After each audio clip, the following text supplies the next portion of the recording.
Go ahead. Okay, right.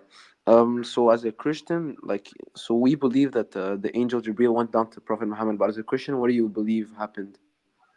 To who? To Muhammad? Yeah, like what was Okay, the according to Quran? our Bible, you're asking me a good question. Not just Muhammad.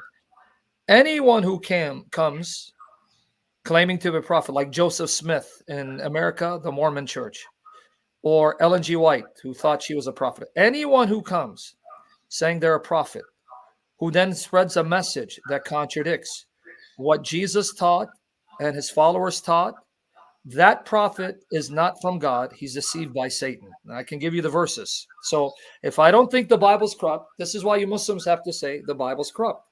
Because if the Bible's not corrupt, then the Quran cannot be true. That's why you say, oh, the Bible's corrupt, because it shows the Quran is wrong.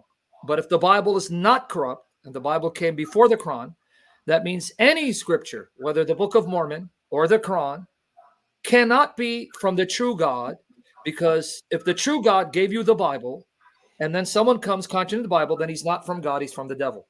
So from our perspective, Muhammad, Baha'u'llah, Bab Allah, Joseph Smith, Ellen G. White, you name it, all of them were inspired by the devil, because Jesus told us many false prophets, false Christ will come to do miracles to deceive you. I'm warning you in advance, don't be deceived. Here, show him in Matthew 24, verses 23 to 25. Matthew 24, 23 to 25. 23 to 25. Got it, Habibi. 24, 23 to 25. So it's not just Muhammad. Even the Mormons say Joseph Smith is a prophet, and they have a prophet in whatever he is. So no, but in Matthew 24, 23, 25, look what it says. All right. It says, let me just put it on the screen real quick so everybody can see it. Then if anyone says to you, look, here's the Christ, or there he is, do not believe it. For false Christs and false prophets will arise and perform great signs and wonders, so as to lead astray, if possible, even the elect. See, I have told you beforehand. See, Jesus warned us, many will come after me, either saying, I am the Christ or I am a prophet. They may even do miracles, but they're deceiving you because they're not from me. So how do I know? They cannot contradict the revelation that Jesus established and the apostles passed on, which is why Muslims have to say the Bible's corrupt, because they understand, wait, if the Bible of the Jews and Christians not corrupt, then we're in trouble, because the Quran cannot be from the same God. Oh, so you must have changed it. No, we didn't change it. It's just that the Quran is not from the God revealed in Jesus.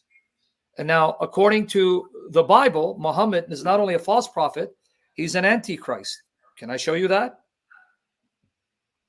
Okay, sure. From our Bible, even if you don't accept it. Go to First John, which is written by one of the Hawariyun, a Hawari, a disciple of Jesus, according to our Isnad, Sannad, our history. In First John 2, we are told many antichrists will be going into the world. Not one, but many. So if you go to First John 2, open it up, read 18 for him. And then we're going to read 22 to 23.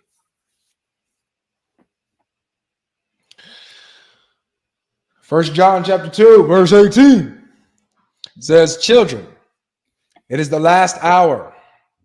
And as you have heard that Antichrist is coming, so now many antichrists have come. See? So not only one, right? Not only one. Many are going to come, and therefore we know that is last hour. So how do I know an antichrist? How do I know he's a false antichrist? Here it is. First John 2, 22 to 23. All right. First John 22. Who is the liar but he who denies that Jesus is the Christ? This is the Antichrist, he who denies the Father and the Son. No one who denies the Son has the Father. Whoever confesses the Son has the Father also. Now pay attention to this, Hisham. If I believe the Bible is God's word and it's not corrupted, I'm told a man comes and says, Jesus is not the Son of God and God is not the Father. That man is an antichrist, he's of the devil. So if I believe the Bible is not changed and I believe it's God's word and it's my criterion, and then I go to your Quran, and in chapter 9, verse 30 says, that the Jews say Uzair is the son of Allah, and the Nasara, the Christians, say the Messiah is the son of Allah. This is a saying from their mouths. And this, they imitate the unbelievers of old, how perverted they are. May Allah fight them. So here I'm told, Jesus is not the son of Allah. Allah is not his father. So can you see why, from a Christian perspective, that means Muhammad is an Antichrist? From our perspective? Yeah, I can see. But then who do you believe, like, the Quran? Like, what is the Quran and, like, who wrote The it? Quran is a deception of Satan, because we're told in Galatians 1, verses 8 to 9, but if we or an angel from heaven should preach a gospel other than the one we preach to you, let him be anathema. So we are told that even Satan and angels, who are fallen angels, can appear to deceive people, claiming to be Gabriel and bringing revelation. Here, go to 2 Corinthians 11, verses 13 to 15. 2 Corinthians 11. 13 to 15. So according to us, Satan can appear as an angel of light. He can appear as Gabriel or Michael. He can even appear as Jesus or whatever to deceive you. And so when Muslims tell us Jibril came to Muhammad, I say, well, how do you know it's Jibril? How do you know it's not Satan claiming to be Jibril to deceive Muhammad into thinking he is from God, and then has Muhammad condemn a fake Satan? Because the Iblis of the Quran is not the Satan mentioned in the Bible. They're not the same. But in 2 Corinthians 11, 13 to 15, so we've already been told before Muhammad and Joseph Smith, centuries before, expect Satan to appear to false prophets, confusing them, deceiving them into thinking they're from God, to deceive people. And lo and behold, just like the Bible told us, Muhammad shows up, Joseph Smith shows up, Mirza Ghulam Ahmed shows up, Baha'u'llah shows up, Bab Allah shows up, Louis Farrakhan shows up, just like the Bible said. But now read 2 Corinthians 11, 13 to 15. For such men are false apostles, deceitful workmen, disguising themselves as apostles of Christ. And no wonder, for even Satan disguises himself as an angel of light. So it is no surprise if his servants also disguise themselves as servants of righteousness. Their end will correspond to their deeds. So we're told Satan can appear as an angel of light, deceiving you into thinking he's not Satan. And then he will inspire you to appear as if you're a minister, an apostle, or rasul, but the end will expose you. And Muhammad had a very bad ending. But before I even go there, are you aware, according to your own tradition, this is in Sahih Bukhari, Sahih Muslim, Muhammad actually thought he was demon-possessed, Majnun. He thought the spirit that violated him was evil, and he wanted to kill himself, until Khadija calmed him down, and Waraq bin Nawfal supposedly said, "With what you tell me is true, then the namus has come to you." So my challenge to you, Hisham, is if you can find in the Bible, the Old Testament, New Testament, where the true prophets of God, or the apostle of Jesus, experience what your prophet experienced when the Spirit came to them, or Gabriel came to them, where they were afraid, or they were squeezed to the point they thought they're going to die, or they start foaming at the mouth and thought that they were demon-possessed, want to kill themselves. Can you show me any of those prophets that experienced what Muhammad did? None of them. What Muhammad experienced is something no prophet before him experienced that was a true prophet. Read. When Gabriel comes to Mary and she's afraid, he says, "Do not be afraid." When Gabriel comes to Zechariah, the father of Yahya John, he says, "Do not be afraid." When Jesus appears to John in Revelation, he says, "Do not be afraid." When Gabriel comes to Daniel, he says, "Do not be afraid." The true prophets and messengers are comforted and strengthened, but your prophet was violated to the point he ran shivering to Khadijah saying, "Cover me," and wanted to kill himself. That's not the same experience. So how come your prophet's experience is different from the experience of the true prophets of God? To be honest with you, I don't read hadith, but it's I never heard if this you don't read before. hadith, then you can't explain the Quran to me, because you don't know. If I say, just go to the Quran, show me when the Quran was sent down, to whom was sent down, and where, how are you going to answer that? The Quran doesn't tell you. What year was the Quran sent down? Like, if you just go by the Quran? I only like I don't like go read hadith, but like my parents, they used to tell me about like the hadith and things like that. But some specific hadiths, I don't really search them up by myself. Okay, research them, because we did a session on it. He has a session here where I go to the hadith. We're showing Muhammad thought he was demon possessed, and the symptoms he had, he would foam at the mouth. It says he would snort like a camel. We did a session and we gave you the hadith. That's no experience that any true prophet ever encountered. You will not find Daniel. He goes limp and he starts, it says, snorting like a camel and foaming, or thinking that he's demon possessed. None of them went through these experiences. That explains Muhammad was right when he said, I think I'm Majnun, possessed by a jinn.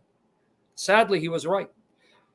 I mean, I can go deep into this, but what I'm trying to show you is, if I believe the Bible is not corrupt, and the Bible tells me false prophets will come, and they will do miracles, not by God, but even by the power of Satan and demons, and Antichrist will come. And this is how you're going to know. They're going to say, Jesus is not the Son of God. God is not the Father. And then as a Christian, I come and I see Muhammad says, Jesus is not the Son of God. God is not the Father. Then as a Christian, do you see why we say, oh, he is one of the Antichrists and false prophets that Jesus warned us about? You see it? Yes. But See? like, but why That's why we don't accept him. But why do you still like believe like Islam is a religion from Satan if it like promotes the giving to the poor and to be good to people? Well, Mormonism promotes being good to the poor and providing for people. And yet Joseph Smith, he's a prophet. So why aren't you a Mormon? Didn't you just read what Paul said? Satan will deceive false apostles to do good, because that good is what deceives you into thinking they're from God.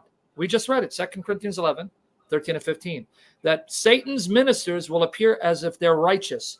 So Joseph Smith and Mormons also feed the poor and give to the needy and spend millions in charity. So why aren't you a Mormon? Yeah, I guess good point. Yeah, these are not good arguments for Muhammad. But then you overlook all the evil immorality of Muhammad, which we can talk about if you want to come back and do it. Because, okay, I'm not a Muslim and I read the Quran and Hadith, and I'm told, according to the Quran and the authentic Sunnah, not da'if, but sahih narrations, that Muslims, under the order of Allah through Muhammad, can take pre-pubescent girls, meaning girls who are not mature psychologically, physically, marry them, divorce them for someone else to marry. That's in chapter 65, verse 4. Or that Muslims, when they're in an expedition doing jihad, this is Surah An-Nisa, chapter 4, verse 24, and you go to the authentic Sunnah, Sahih narrations.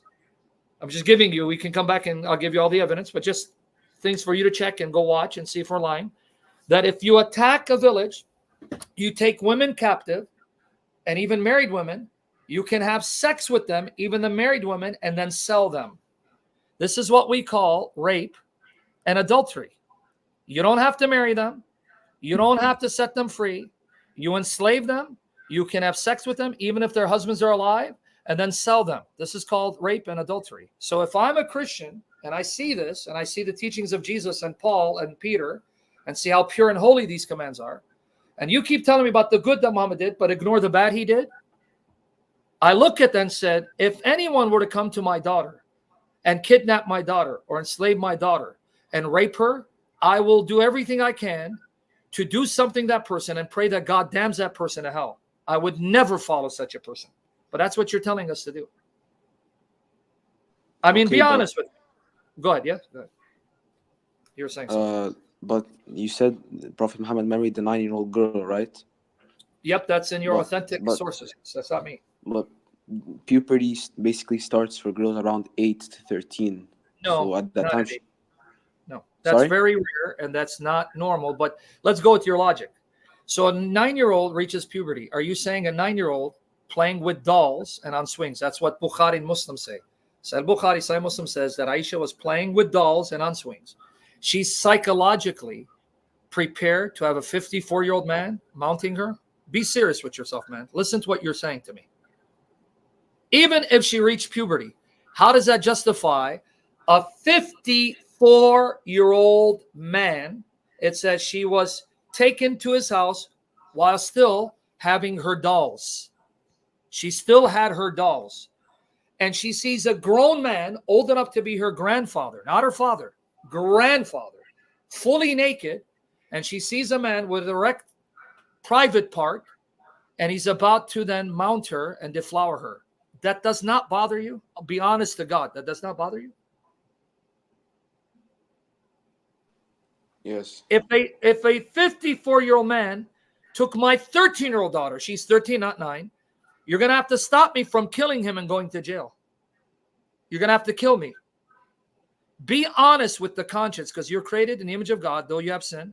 And I know your conscience is convicting, because that's the spirit telling you, wake up. Are you serious? Okay, 9, she's now pubescent. That doesn't mean she's psychologically ready. And that doesn't mean she can handle a 54-year-old man getting on top of her and deflowering her. Let's be serious, young man. Look at 9-year-olds. Be honest to yourself. You today go out. Forget this. No one watching you. Go look at a 9-year-old and an 8-year-old. Tell me, man, if a 54-year-old man were to jump on her, I'd beat him to death. But that's what your prophet did. And you want us to be okay with it. Come on, man. Let's be serious. Be serious with yourself. And the things that Muhammad did, like he abolished adoption. He abolished adoption, a humane practice. There's no way he can be from the same God that sent Jesus into the world. No way possible. But anyway, I don't want to overwhelm you. If you want to come back and talk, contact him and he'll let me know. We'll come and talk, because you seem to be a young man, respectful. And this is what I like. And I know if you're open, I promise you, if you're open, God will show himself and he'll show you who the true God is. Thank you very much. But how can I contact him? Give him your information, Avery. Yeah. If you want, you can message me either, on Instagram or anything like that. All of my links are in my description. So if you got Instagram or anything, bro, you can hit me up on that. Yes. Please. TikTok, Facebook, anything. Just hit me up. But if as soon as you can, we'll love to talk to you. Please. I'm free. But if I send you